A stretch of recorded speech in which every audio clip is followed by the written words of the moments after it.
Hello बच्चों, कैसे हो? उम्मीद करते हैं मजे में होंगे। हमारा जो भौतिक विज्ञान का दूसरा चैप्टर है वो थ्योरेटिकल पोर्शन कंप्लीट हो गया था। उसके जो न्यूमेरिकल्स है, एग्जांपल्स, वो हमने कर लिए थे और आज हम करने वाले हैं जो उस चैप्टर के अंत में न्यूमेरिकल प्रॉब्लम्स दे रखी हैं उनको सॉल्व वन बाय वन।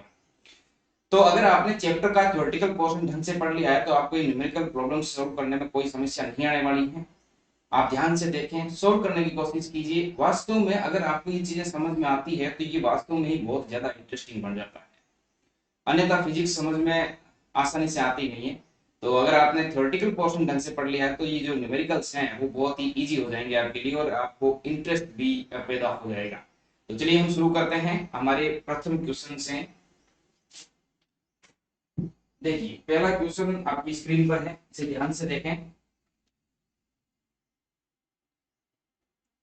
देखिए बच्चों, ये कह रहा है कि 5 × 10⁻⁻8 गुलाम और -3 × 10⁻⁸ गुलाम के दो आवेश 16 सेंटीमीटर दूरी पर स्थित है और दोनों आवेशों को मिलाने वाली रेखा के किस बिंदु पर विद्युत विभव का मान शून्य होगा? अनंत पर विभव शून्य मान लीजिए। देखिए बच्चों, हमने ऐसा एक एग्जाम्पल भी सॉल्व किया था, सेम वैसा का वैसा ही है।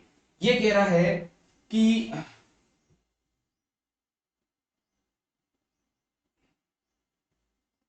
दो आवेश थे। कितने आवेश दे रखे हैं? दो आवेश। Q1 जो दे रखा है आपको 5 × 10⁻⁻8 कूलम का, और दूसरा है Q2 जो दे रखा है आपको -3 × 10⁻⁸8 कूलम का। ये तो दोनों अपने को दिए हुए हैं और इन दोनों के मध्य की जो दूरी है बच्चों को कितनी है? 16 सेंटीमीटर। मैंने आपको ये पहले ही बताया है कि ये जो 16 सेंटीमीटर है सीजीएस मात्रक है, इसको आप एनकेएस में बदल दीजिए, ऐसा ही बदल दीजिए। तो इसमें बदलेंगे तो ये हो जाएगा आपका, यानी कि 16 × 10⁻² मीटर में लिख सकता हूँ। लंबाई की जो मात्रक मीटर है, ये ऐसा ही पद्धति का मात्रक है। ये चीजें अपने को दे रखी है और आपको विभव ज्ञात करना है। सॉरी, विभव ज्ञात नहीं करना है, वो बिंदु या वो दूरी ज्ञात करनी है जहां पर विभव का मान कितना होना चाहिए? मिलाने वाली रेखा पर किस बिंदु पर विभव का मान कितना होना चाहिए? शून्य होना चाहिए। देखें, इसको हम डायग्राम बना के समझते हैं थोड़ा। ये एक रेखा है जिस पर यहाँ Q1 आवेश रखा हुआ है। कौन सा आवेश है बच्चों? Q1 आवेश, और इसका मान आपको दे रखा है 5 × 10⁻⁸ कूलम, और यहाँ पर रखा हुआ है Q2 आवेश जिसका मान आपको दे रखा है -3 × 10⁻⁸ कूलम। और ये कह रहे हैं कि दोनों के मध्य की जो दूरी है वो 16 सेंटीमीटर है बच्चों। कितनी है? 16 सेंटीमीटर। और इस दूरी पर ही, इस रेखा पर ही, दोनों को जो मिलाने वाली रेखा है, इस रेखा पर ही एक बिंदु है। उस बिंदु पर विभव का मान कितना है? शून्य है। वो बिंदु जो है वो Q1 से कितना दूर है, Q2 से कितना दूर है, ये हमें ज्ञात करना है। तो हम ये मान के चलते हैं, हमने माना कि यहाँ पर वो बिंदु है, इस जगह मान लिया है एक तौर पर, इसको हम नाम देते हैं O बिंदु। तो Q1 से जो O की दूरी है उसको मान लेते हैं बच्चों X है। कितनी दूरी है? X। और O से जो Q2 की दूरी है वो हो जाएगी आपकी 16 माइनस, कितनी हो जाएगी? 16 - x। यहां तक कोई समस्या नहीं होनी चाहिए भाई। ये टोटल दूरी कितनी है? 16। तो ये इतने से हमने x मान ली तो ये हो जाएगी 16 - x। सिंपल सी बात है, अब तो कोई समस्या ही नहीं है। इस बिंदु पर, बिंदु O पर हमने मान लिया कि विभव का मान कितना है? शून्य है। इसका मतलब कि Q1 के कारण, Q2 के कारण जो विभव है वो परिमाण में समान और विपरीत दिशा में होगा। तो यहाँ पर जो शून्य मान हो जाएगा, तो हम क्या कर लेते हैं बच्चों, इसको सोल्व कर देते हैं। जैसा हमने पहले एग्जाम्पल में किया था ठीक वैसे ही वैसे बना है। तो यहां पर हम ये कह देते हैं कि जो Q1 के कारण विभव है वो होगा आपका K Q1 अपॉन में, इस दूरी को मैं R1 ले लेता हूं, ये x1, वो बराबर हो जाएगी इस जगह पर विभव का मान तो रखा हूं। विभव का फॉर्मूला क्या होता है? V बराबर KQ अपॉन में R, ये तो है। तो ये रख दिया मैंने Q1 अपॉन R1। R1 उस बिंदु की दूरी किसे? Q1 से, और K तो नियतांक है ही, और Q1 इस Q1 आवेश की बात कर रहे हैं। अब दूसरे की Q2 की बात करेंगे, तो मैं यहां रख देता हूं K Q2 अपॉन में R2। R2 दूरी, इस Q2 से बिंदु O की दूरी R2, और Q2 आवेश, Q2 आवेश रख दिया। अब देखिए इनमें हम मान पुट कर देते हैं, ज्यादा कुछ कैलकुलेशन भी नहीं है। देखिए अगर अपन देखें तो ये K से तो K कट ही जाएगा, Q का मान रखो सीधा ही। देखिए Q1 है 5 × 10⁻⁸ अपॉन में R, ये दूरी कितनी है बच्चों? X है। तो दूरी रख दी हमने X बराबर, इधर Q2, टू का मान है माइनस का 3 × 10⁻⁸। तो मैंने कहा यहाँ परिमाण रखना है, माइनस का चिन्ह नहीं रखना है। ये हो जाएगा 3 × 10⁻⁸ अपॉन में दूरी, दूरी है आपके पास 16 माइनस एक्स। दूरी कितनी है प्यारे बच्चों? 16 माइनस एक्स। अब सोल्व कर लीजिए, देखिए ये दोनों तो कट जाएंगे, इनको गुणा कर दो, तो ये आ जाएगा आपका 5 × 16 माइनस एक्स। क्रॉस मल्टीप्लाई कर दिया मैंने, इसको यहाँ भेज दिया और इसको यहाँ भेजूंगा, तो ये हो जाएगा आपका 3x। अब देखिए बच्चों 16 × 5 करोगे तो हो जाएगा 80 माइनस 5x बराबर 3x, और 5x को उधर भेज देंगे तो ये हो जाएगा 80 बराबर 3x प्लस 5x, और 3x और प्लस 5x आप जानते हैं कितना हो जाएगा 8x। इस प्रकार से x का जो मान है मेरे पास वो कितना आ जाएगा प्यारे बच्चों? 10 आ जाएगा। यानी x जो दूरी हमने मानी है वो 10 सेंटीमीटर है। यानी ये जो दूरी है वो कितनी है? 10 सेंटीमीटर है बच्चों। और ये जब 10 सेंटीमीटर है तो ये वाली दूरी कितनी हो जाएगी?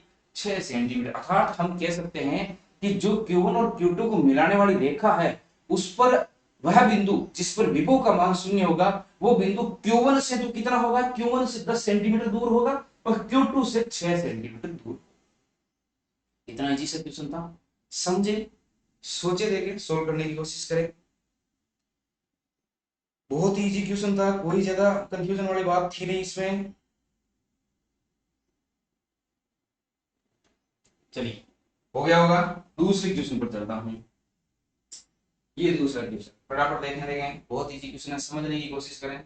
ये कह रहा है 10 सेंटीमीटर भुजा वाले एक समषटभुज के प्रत्येक शीर्ष पर 5 माइक्रोकूलम का आवेश है। षटभुज के केंद्र पर विभव परिकलित कीजिए। षटभुज के केंद्र पर विभव परिकलित करना है बच्चों, तो इधर तो कोई व्यवस्था है नहीं, चलिए हम व्यवस्था बना ही लेते हैं। देखिए पहले तो ये किसकी बात कर रहा है? 10 सेंटीमीटर भुजा वाले एक समषटभुज की। तो पहले हम एक समषटभुज का निर्माण कर लेते हैं। ये कह रहा है समषटभुज है, इसका मतलब इसकी सभी भुजाएं बच्चों कैसी है? समान लंबाई की। समान तो है सर, पर कितनी लंबाई की? तो प्यारे बच्चों 10 सेंटीमीटर लंबाई की, क्योंकि यही तो कह रहा है भुजा की लंबाई कितनी है? 10 सेंटीमीटर। फिर कह रहा है समषटभुज है, मतलब छह की छह भुजाएं समान है, तो ये सभी की सभी भुजाएं हो जाएगी समान। अब ये कह रहा है कि इसके केंद्र पर यहां पर विभव कितना होगा? कब? जब इसके प्रत्येक शीर्ष पर जो आवेश है वो 5 माइक्रोकूलम, प्रत्येक शीर्ष पर आवेश कितना हो? 5 माइक्रोकूलम हो। ये तो यही कह रहा है, कितना माइक्रोकूलम है? 5 माइक्रोकूलम। तो बहुत इजी क्वेश्चन है, देखिए बहुत ही आसानी क्वेश्चन है, अगर आपने थ्योरी ढंग से पढ़ रखी है तो बहुत इजीली सोल्व हो जाएगा। अब इन सभी आवेशों के कारण इसके केंद्र पर कुल कितना विभव है वो हमें क्या, तो आइए देखते हैं। ये बिंदु हमने ले लिया केंद्र बिंदु है, ठीक है। ये जो दूरी है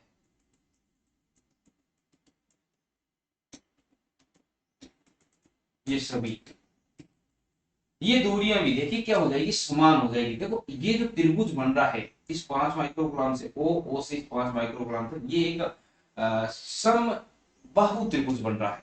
समबाहु त्रिभुज, इसका मतलब इसकी सभी भुजाएं जो है वो क्या हो जाएगी? समान हो जाएगी। इसका कारण ये है बच्चों कि ये जो एंगल है ये वाले, ये तो समान होंगे क्योंकि भुजाएं सब समान है, देखिए। अब इस एंगल से ये वाली जो दूरी है वो भी समान होगी, और ये दूरी होगी तो ये भुजाएं भी समान होगी। जब दो भुजाएं समान है तो तीसरी भुजा तो अपने आप ही समान हो जाएगी, कोई समस्या ही नहीं है। अब देखिए होना क्या है, जब ये समान है इसका मतलब ये जो भुजा है वो भी 10 सेंटीमीटर की है, ये जो भुजा है वो भी 10 सेंटीमीटर की, यानी सारी की सारी भुजाएं जितनी भी हम खींच रहे हैं वो भी कितनी है? 10 सेंटीमीटर की है।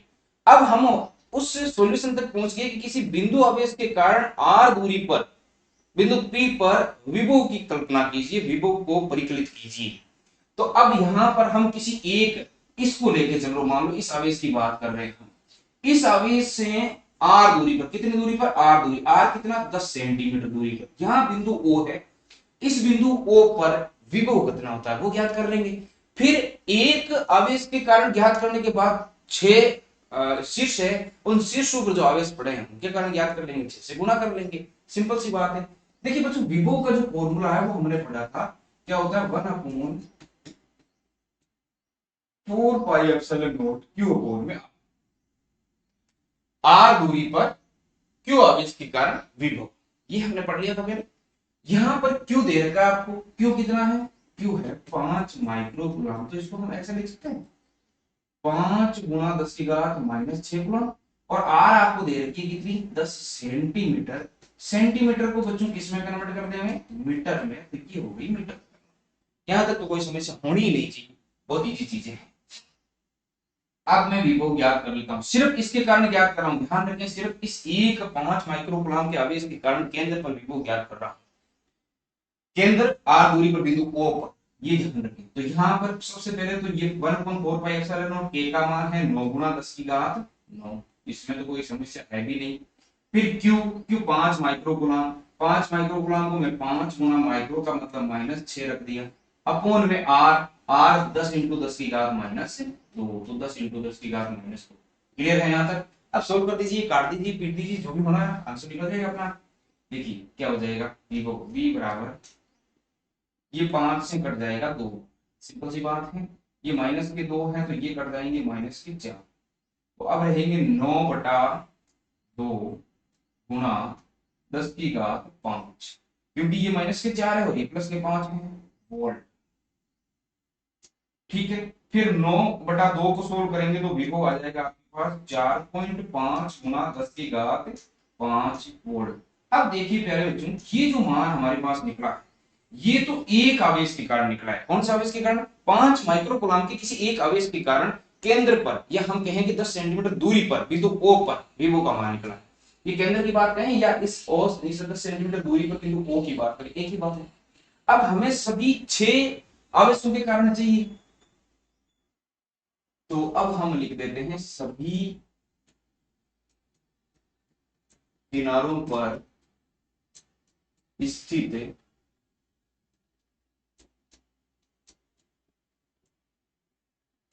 आवेशों के कारण विभव, कितने आवेश हैं, 6, तो कुल विभव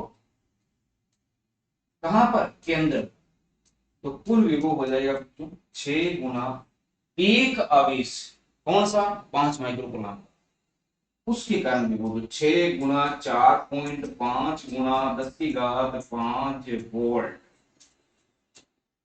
ये वाला इसको किससे गुना कर देंगे, 6 से, क्योंकि एक जो कोना है उस पर जो आवेश स्थित है उसके कारण विभव ये है, के कारण कितना होगा, दूरी भी समान है और आवेश का मान भी तो समान है, 6 से गुना कर देंगे। 6 से गुना करोगे तो 6 चौक 24 और 6 पंजों 30, यानी ये हो गया आपका 27 गुना 10 की घात 5 वोल्ट। तो आपके जो केंद्र पर विभव है बच्चों, वो हो जाएगा 27 गुना 10 की घात 5 वोल्ट। इतना क्लियर हो जाना चाहिए, बहुत इजी है, बहुत ही ज्यादा इजी है। तो ये दूसरा क्वेश्चन था, सिंपल सी बात है, कोई ज्यादा समस्या नहीं है, फटाफट सोल्व करने की कोशिश करें। हो गया, चलिए तीसरे क्वेश्चन की ओर चलते हैं। बहुत अच्छा क्वेश्चन है, समझने वाला क्वेश्चन है। देखिए क्वेश्चन क्या है कि 6 सेंटीमीटर की दूरी पर अवस्थित दो बिंदु ए और बी, और दो आवेश हैं इन पर, 2 माइक्रो कूलम और -2 माइक्रो कूलम। चलिए मैं जैसा है वैसा ही, ये एक बिंदु ए है और इस बिंदु से यहां पर बिंदु बी है। ये जो दूरी है बच्चों कितनी है, 6 सेंटीमीटर। यहां तक क्लियर है, समझते हैं? अब यहां पर जो ए पर आवेश पड़ा है वो है 2 माइक्रो कूलम। हाँ, जो आवेश है इसको मैं क्यू ए लिख देता हूं, 2 माइक्रो कूलम, और इसको मैं क्यू बी लिख देता हूं, जो क्यू बी है, यानी बी बिंदु पर जो आवेश पड़ा है वो -2 का माइक्रो कूलम है बच्चों। अब पहला क्वेश्चन, ये तो हमने जो दे रखा है 6 सेंटीमीटर दूरी पर अवस्थित दो बिंदु ए और बी पर 2 माइक्रो कूलम और -2 माइक्रो कूलम के आवेश स्थित है, वो हमने यहाँ पर रख दी। अब बच्चों ये क्या कहना चाहता है, पूछना क्या चाहता है, कहना तो इसने कह दिया, ए वाला को निकाय के समविभव पृष्ठ की पहचान कीजिए। निकाय का समविभव पृष्ठ कहां है? तो देखो बच्चों सिंपल सी बात है, दोनों तरफ, एक तरफ प्लस का 2 माइक्रो कूलम आवेश, दूसरी तरफ माइनस का 2 माइक्रो कूलम, यानी दोनों आवेशों का परिमाण समान है। परिमाण कैसा है, समान है, और प्रकृति कैसी है, विपरीत है। परिमाण तो दोनों आवेशों का कैसा है, समान है, 2 माइक्रो कूलम, वो भी 2 माइक्रो कूलम। प्रकृति ये धनात्मक है तो दूसरा ऋणात्मक है, और दोनों के मध्य की दूरी है, अब दूरी 6 सेंटीमीटर हो, कोई और हो, लेकिन है दूरी।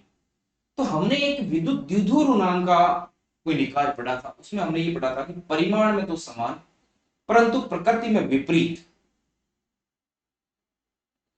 आवेश जब एक दूसरे से अति अल्प दूरी पर स्थित हो तो उसे हम विद्युत द्विध्रुव कहते हैं। तो ये भी तो विद्युत द्विध्रुव की भांति व्यवहार करेगा, क्योंकि इसमें भी देखिए बच्चों परिमाण में तो समान और अति अल्प दूरी 6 सेंटीमीटर की अति अल्प दूरी पर स्थित है।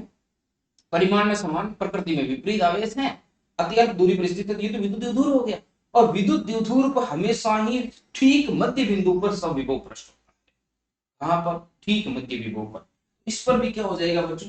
ठीक मध्य बिंदु पर समविभव पृष्ठ प्राप्त हो जाएगा। तो ये ठीक मध्य बिंदु और यहाँ पर ये जो पृष्ठ हमें प्राप्त होगा बच्चों, ये आपका समविभव पृष्ठ होगा। ये कौन सा पृष्ठ होगा बच्चों? समविभव पृष्ठ होगा।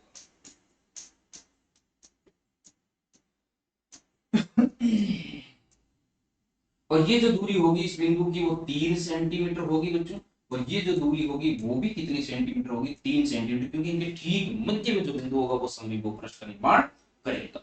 क्लियर है? यहां तक जब क्लियर है, अब देखिए पहला क्वेश्चन तो क्लियर हो गया। कहां पर? ठीक मध्य में समविभव पृष्ठ हो जाएगा। ठीक मध्य में समविभव पृष्ठ हो जाएगा।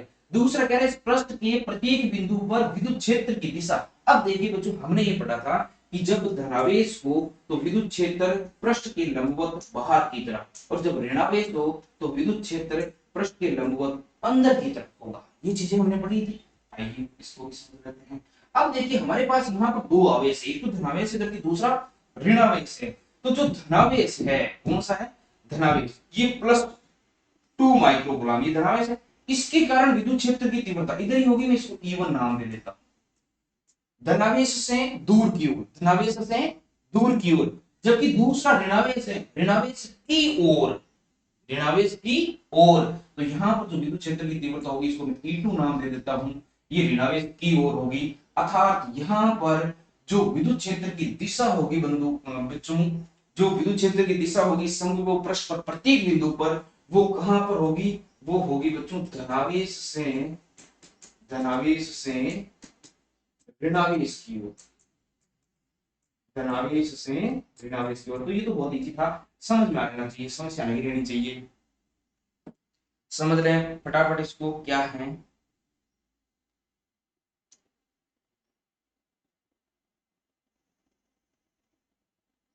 ये तो बहुत इजी है। चलिए फिर अगले क्वेश्चन की ओर चलते हैं। ये आ गया, बहुत अच्छा क्वेश्चन है। देखो पढ़ो इसको, क्या कह रहा है। 12 सेंटीमीटर त्रिज्या वाला, देखो बच्चों सिंपल सी बात है, अगर आपने थ्योरेटिकल पोर्शन ढंग से पढ़ा है तो ये क्वेश्चन कुछ भी नहीं है, और अगर आपने वो नहीं पढ़ा है तो फिर ये क्वेश्चन बहुत बड़े पहाड़ हो जाएंगे। और वो तो पढ़ना ही पढ़ना पड़ेगा, क्योंकि एग्जाम में क्वेश्चन वहां से और यहाँ से सब जगह से पूछे जाते हैं। तो एग्जाम की आप वास्तव में प्रिपरेशन कर रहे हैं तो आपको पढ़ना ही पड़ेगा, नहीं कर रहे हैं तो वो तो आपकी मर्जी है, आप जानो, आपका भविष्य जाने। लेकिन अगर आप वास्तव में तैयारी कर रहे हैं, पढ़ रहे हैं, अपने काम के प्रति ईमानदार हैं, तो आप थ्योरेटिकल पोर्शन से पढ़ें। हमने hand written notes already Telegram channel पर डाल दिए हैं, इस चैप्टर के कंप्लीट हैंड रिटन नोट्स डाल दिए हैं। न्यूमेरिकल पोर्शन में यहाँ पर करवा रहा हूँ, इसके बाद जैसे ही अगला चैप्टर होगा उसके भी नोट्स डे बाय डे मिलते रहेंगे आपको। अब आपको ये न्यूमेरिकल प्रॉब्लम्स सॉल्व जरूर करने हैं, क्योंकि यही न्यूमेरिकल प्रॉब्लम्स आप जब सॉल्व करते हो तब आपको अपने आप से अंतर्ज्ञान होता है कि मैंने जो पीछे पढ़ा है वो मुझे आता है कि नहीं आता है। यहाँ पर जो फॉर्मूलाज काम आते हैं वो वही थ्योरेटिकल पोर्शन से उठ के आते हैं, नए नहीं आते हैं कहीं से। तो ये क्वेश्चन आने जरूरी है, और यही आपको फिजिक्स के प्रति रुचि पैदा करेगी। तो लगातार क्वेश्चन करते रहें, पूरा जो पोर्शन है पीछे का वो पढ़ते रहें, रिवीजन करते रहें, आपके परसेंटेज बहुत अच्छे बढ़ेंगे, बहुत ही ज्यादा अच्छे बढ़ेंगे। तो चलिए अब मैं इस क्वेश्चन की ओर चलता हूँ। ये कह रहा है कि 12 सेंटीमीटर त्रिज्या वाले गोलीय चालक के पृष्ठ पर 1.6 गुना 10⁻⁷ कूलम्ब का आवेश एक समान रूप से वितरित है। अब आपको ज्ञात क्या करना है? गोले के अंदर, गोले के ठीक बाहर और गोले के केंद्र से 18 सेंटीमीटर पर अवस्थित किसी बिंदु पर विद्युत क्षेत्र क्या? विद्युत क्षेत्र ज्ञात करना है आपको। क्या ज्ञात करना है बच्चों? विद्युत क्षेत्र ज्ञात करना है। चलिए सोल्व करते हैं। ये है हमारा गोला, इस गोले पर समान रूप से आवेश है, ये जो आवेश है वो समान रूप से है। और आवेश का आपको मान दे रखा है बच्चों कितना है 1.6 गुना 10⁻⁷ कूलम, ये आवेश दे रहा है। और इस गोले की त्रिज्या जो मैं 12 सेंटीमीटर दे रखी है, इसको मैं लिख देता हूँ 12 गुना 10⁻² मीटर। तो इसमें ऑब्जेक्शन तो नहीं करोगे ना, सिंपल सी बात है। इसकी जो त्रिज्या है वो दे रखी है कितनी 12 सेंटीमीटर, वो हमने कैपिटल आर से लिख दी है बच्चों। यहां तक कोई समस्या नहीं लेनी चाहिए। अब देखिए हम चलते हैं अपने पहले क्वेश्चन की ओर। पहला क्वेश्चन आपका ये कह रहा है ए वन कि गोले के अंदर, ये गोले के अंदर यहां मैंने कोई बिंदु पी ले लिया, इस बिंदु पी पर विद्युत क्षेत्र की तीव्रता क्या होगी। तो बच्चों विद्युत क्षेत्र की तीव्रता, यहां कुछ भी आपको नहीं करना है, ये हमने डेरिवेशन किया था। तो विद्युत क्षेत्र की तीव्रता गोले के अंदर कितनी होगी, शून्य होगी। मैंने आपको पहले ही कहा कि गोले के अंदर कोई आवेश नहीं रहते हैं, विद्युत क्षेत्र नहीं रहता है। जितना भी आवेश दिया हुआ होगा वो आवेश गोले के पृष्ठ पर समान रूप से वितरित हो जाएगा। पहले चैप्टर में हमने ये पढ़ा था, गाउसी नियम का पढ़ा था तब, अगर आपको ध्यान में है तो बहुत इजी सी चीजें हैं। तो पहला क्वेश्चन तो सिंपल सा है कि जो ई अंदर है वो तो शून्य है। गोले के अंदर, खोखले गोले के अंदर कोई भी विद्युत क्षेत्र की तीव्रता नहीं होती है, आवेश नहीं होते हैं, आवेश गोले के बाहर परस्पर समान रूप से वितरित हो जाते हैं। फिर हम चलते हैं दूसरी क्वेश्चन की ओर। दूसरा कह रहा है गोले के ठीक बाहर, तो मैं यहाँ पेन चेंज कर देता हूँ, आपको पता रहेगा। देखिए गोले से ठीक बाहर मतलब मैं गोले के पृष्ठ पर लेता हूँ बाहर की ओर। गोले के ठीक बाहर का मतलब ये कह रहा है कि जो गोला का पृष्ठ है उस पृष्ठ के जस्ट बाहर की साइड में, जहां पर आवेश समान रूप से वितरित है वहां पर। तो ये मान ले लेता हूँ मैं यहाँ पर। तो ये गोले के जस्ट पृष्ठ पर, ये कहां पर है, पृष्ठ पर। तो अब हमें ज्ञात करना है पृष्ठ के बाहर की तरफ, जस्ट बाहर मतलब पृष्ठ पर, गोले के बाहर वाले पृष्ठ पर, ठीक है। तो यहाँ पर जो आपका विद्युत क्षेत्र की तीव्रता है वो फॉर्मूला आपने पढ़ा होगा, E पृष्ठ बराबर विद्युत क्षेत्र की तीव्रता क्या होता है बच्चों, K Q अपॉन में R स्क्वायर होता है, यही होता है। अब आपको K का मान पता है, K हो जाएगा आपका 9 गुना 10⁻⁹। Q आपको दे रखा है 1.6 गुना 10⁻⁷, ये क्वेश्चन में दिया हुआ है 1.6 गुना 10⁻⁷ अपॉन में R स्क्वायर। R देखिए ये दूरी, दूरी कितनी होगी बच्चों, ये दूरी तो उतनी होगी ना जितनी इसकी त्रिज्या है, तो दूरी भी कितनी होगी 12 सेंटीमीटर होगी। इसको मैं मीटर में बदल के फिर रखूंगा, तो मैं रख देता हूं यहाँ पर 12 गुना 10⁻⁻² और स्क्वायर करना है ना बच्चों, ये तो मैंने मीटर में बदला है इसको, 12 सेंटीमीटर किस में बदला है, मीटर में। अब इसका स्क्वायर करना है, तो स्क्वायर का मतलब दो बार गुणा ही तो हो रहा है, तो मैं दो बार गुणा ही कर देता हूँ डायरेक्ट, कैलकुलेशन लंबी नहीं होगी, स्टेप नहीं बढ़ेंगे, तो ये दो बार गुणा कर दिया। इसका मतलब ये मैंने क्या कर दिया, 12 का जो 12 सेंटीमीटर दूरी है उसको मैंने मीटर में बदल के स्क्वायर कर दिया है, दो बार गुणा कर दिया है। अब देखिए काट दो यहां से बच्चों जितने भी कट रहे हैं, देखो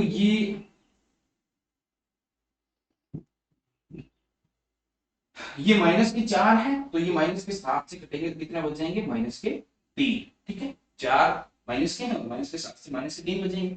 यहां से मैं जैसे ये पॉइंट हटाऊंगा, ये बात, ये पॉइंट हटाऊंगा तो बच्चों नीचे आएगा 1 गुना में 10, ये है। अब ये 10⁻1 है, ऊपर जाएगा तो क्या हो जाएगा, 10⁻−1 और -1 और -3 फिर से कितना हो जाएंगे, -4। यहां तक तो आपकी क्लियर है, सिंपल सी बात है। अब देखिए 4 से ये 4 बार कटेगा और 4 से ये 3 बार कटेगा, ये 3 से 3 बार कट जाएगा और ये 3 गुणा 4 कितने होंगे, 12, तो ये 12 कट जाएंगे। कुल मिलाकर हमें जो ई पृष्ठ है वो क्या प्राप्त हो जाएगा, ई पृष्ठ प्राप्त हो जाएगा बच्चों, ऊपर तो बच गया देखो 10⁻9 और 10⁻⁻4, तो मुझे ऊपर तो प्राप्त हो गया 10⁻5, प्लस के 9 है और माइनस के 4 है, तो प्लस के 5 प्राप्त हो गया, नीचे कुछ बचा भी नहीं है, सारी चीजें कट गई हैं। तो ये हो गया मेरे पास वोल्ट प्रति मीटर विद्युत क्षेत्र प्राप्त हो गया, इस पर पृष्ठ पर, यहाँ पर ये दूसरा क्वेश्चन जो है आपका वो सोल्व हो गया, कहां पर, इस पृष्ठ पर, यहाँ पर विद्युत क्षेत्र। ठीक बार का मतलब यही कहना चाहता है ये कि जो पृष्ठ है, जो गोला है उस गोले के जस्ट बाहर की ओर पृष्ठ पर, जहां पर आवेश समान रूप से वितरित है। अब हम तीसरे क्वेश्चन पर चलते हैं। ये कह रहे गोले के केंद्र से 18 सेंटीमीटर दूर अवस्थित, मतलब ये यूं कहना चाहता है आपको कि यहां से कितने सेंटीमीटर दूरी पर, 18, इधर यहां कोई बिंदु है, अब की बार बिंदु पी यहां आ गया, तो ये दूरी कितनी है, 18 सेंटीमीटर, यानी त्रिज्या चेंज हुई है। क्या चेंज हुई है बच्चों, त्रिज्या चेंज हुई, तो मैं इसको यहीं छोटा करता हूं, आप फटाफट देख लें, फिर मैं तीसरा क्वेश्चन सोल्व करने की कोशिश करूंगा। चलिए ठीक है। अब देखिए आप तीसरा क्वेश्चन सी पार्ट, तो त्रिज्या तो आपने देख ली, इसका मतलब यहां पर भी ई बाहर लिख देता हूं मैं, आपको पता रहेगा क्या सोल्व कर रहे हैं। ई बाहर बराबर क्या हो जाएगा बच्चों, के क्यू अपॉन में आर स्क्वायर। यहां चेंज क्या होना है, देखिए ई बाहर तो वही रहेगा, के का मान आप जानते हैं 9 गुना 10 की घात 9 होता है, और क्यू का मान 1.6 गुना 10 की घात -7 दिया हुआ है। आर चेंज हो जाएगी, आर तो जो पृष्ठ पर है वो 12 सेंटीमीटर थी, अब 18 सेंटीमीटर के अंदर से ले रहे हैं, इसका मतलब पृष्ठ के बाहर ही होगा कहीं बिंदु, तो वहां पर हम ले लेते हैं 18, और 18 को भी मैं किस में कन्वर्ट कर दूं, मीटर में। 18 गुना 10 की घात -2, फिर इसका स्क्वायर क्योंकि आर स्क्वायर है, तो मैं इसको 2 बार गुना कर देता हूं। देखिए इसको भी हम सोल्व करेंगे तो ये कट जाएंगे दोनों, ये दोनों कट जाएंगे, तो यहाँ माइनस का 3 बचेगा, फिर पॉइंट हटेगा तो यहाँ माइनस का 4 हो जाएगा, फिर 9 से ये कट जाएगा आपका 2 बार, और 2 से ये कट जाएगा 8 बार, और अब आपका आ गया ई बाहर। एक स्टेप में लिख देता हूँ ताकि इजीली आपको पता चल जाए। चीजें बहुत आसान हैं, पर सोल्व करने की कोशिश करें। देखिए 10 की घात माइनस सॉरी प्लस के 9 और माइनस के 4 कितने रह जाएंगे, 10 की घात 5, और अपॉन में यहाँ पर 18 बच्चे में ही, और ऊपर 8 बच्चे में ही। चलिए यहाँ तक तो कोई समस्या नहीं रहनी चाहिए, क्लियर हो गया होगा। अब देखिए बच्चों, इसको और काटेंगे, 2 से कट जाएंगे ये 4, और 2 से ही कट जाएगा 9, तो हमारे पास यहाँ आ जाएगा ई बाहर बराबर 4/9 गुणा 10 की घात 5 वोल्ट मीटर। यहाँ तक भी रख सकते हो, पॉइंट में अगर आपका यहाँ पर आंसर नहीं है, पॉइंट में आंसर देगा तो आप अपनी संतुष्टि के लिए इसे और भी आगे सोल्व कर सकते हो। देखिए 9 चौक 36 पॉइंट, फिर 4 4 तो 4 गुणा 10 की घात 5 वोल्ट प्रति मीटर, यही रहना है। ठीक है, 10 की घात 5 बच जाएगा।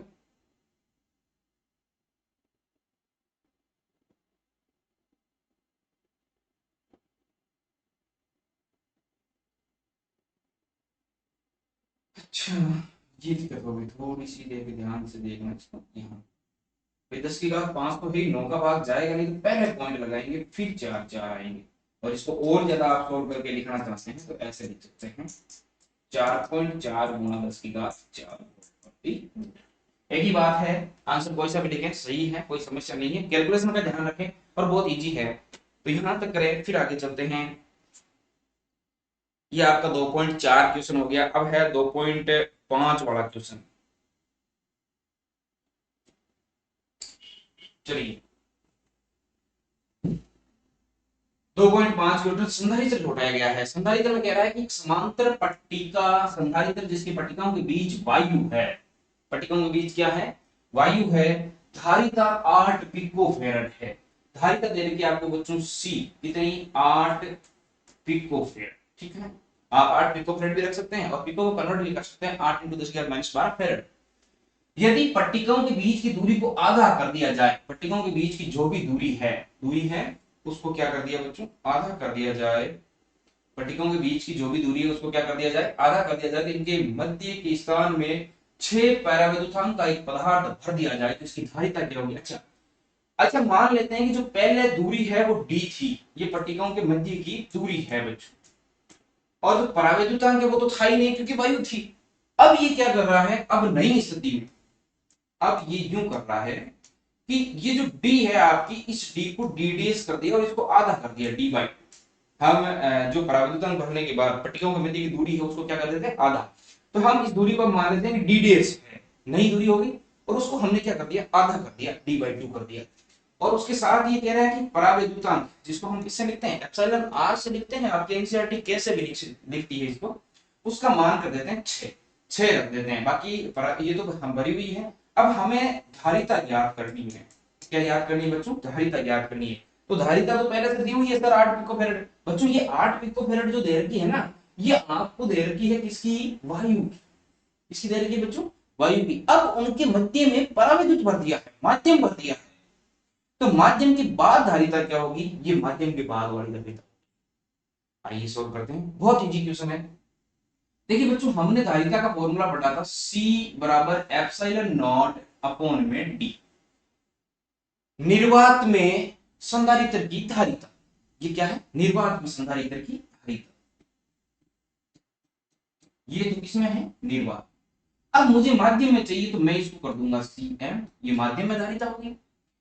क्षेत्रफल चेंज नहीं होगा, दूरी चेंज नहीं होगा। हाँ, इस क्वेश्चन में तो कर रहे हैं, वो तो अभी कर रहे हैं, लेकिन ऐसे चेंज नहीं होती है। सिर्फ इस निर्वात की विद्युतशीलता की जगह माध्यम की विद्युतशीलता आ जाती है। माध्यम की विद्युतशीलता को एप्सिलॉन ने या एप्सिलॉन एम से लिखते हैं। अब देखिए, हम जानते हैं पहले से कि एप्सिलॉन जो है वो होगा एप्सिलॉन नॉट आर, यही होता है बच्चों। ये हमने पढ़ा है पहले से, जब हमने आपेक्षिक विद्युतशीलता, निर्वात की विद्युतशीलता और माध्यम की विद्युतशीलता के मध्य में संबंध पढ़ा था तब। तो अब मैं इसको लिख देता हूं, देखिए Cm, ए में चेंज नहीं हो रहा है, एप्सिलॉन की जगह हम लिख सकते हैं एप्सिलॉन नॉट एप्सिलॉन आर, और डी में चेंज हो रहा है, जो आपकी डी है वो डी डेज के रूप में डी बाई टू आ रही है, तो यहां लिख देता हूं डी बाई टू। तो अब ध्यान रखें, इसमें भी आपका चेंज हो रहा है। कब? जब हम माध्यम बदल रहे हैं, तब माध्यम डाल रहे हैं उसके अंदर पराविद्युत भर है, जब संधारित्र तरल की प्लेटों के मध्य, तब। तो ये डी बाई टू हो गया। अब देखिए यहां पर जो जो वैल्यू दे रखी है, पहले तो इसको सोल्व कर देता हूं। सी एम, माध्यम की धारिता, बराबर A epsilon naught two epsilon R, ये टू जो है मैं ऊपर रख गया, और अपॉन में क्या है डी।